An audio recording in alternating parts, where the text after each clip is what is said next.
The following is an excerpt from Mary Shelley's classic horror story, Frankenstein.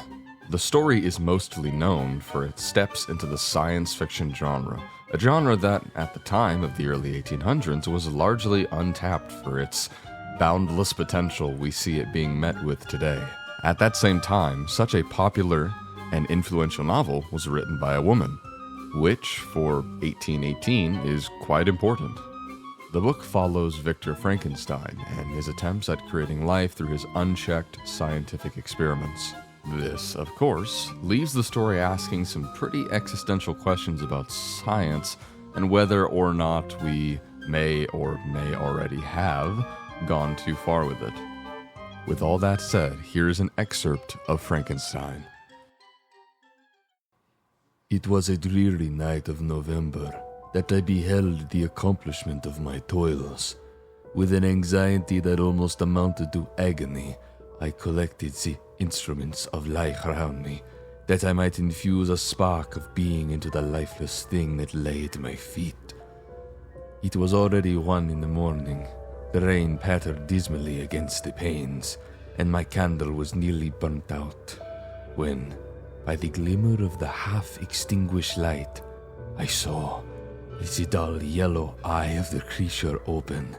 It breathed hard, and a convulsive motion agitated its limbs. How can I describe my emotions at this catastrophe?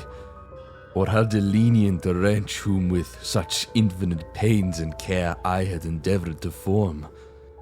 His limbs were in proportion, and I had selected his features as beautiful. Beautiful, great God!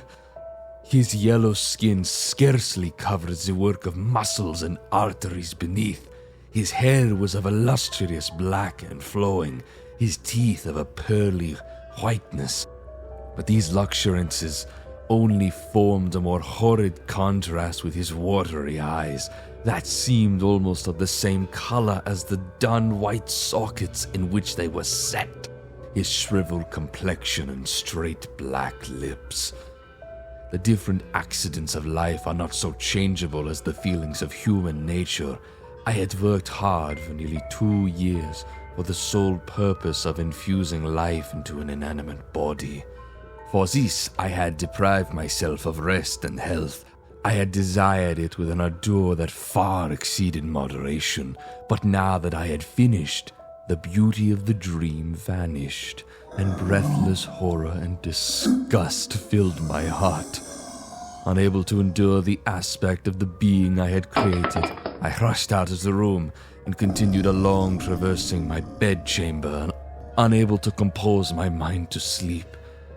At length lassitude succeeded to the tumult I had before endured, and I threw myself on the bed in my clothes, endeavoring to seek a few moments of forgetfulness.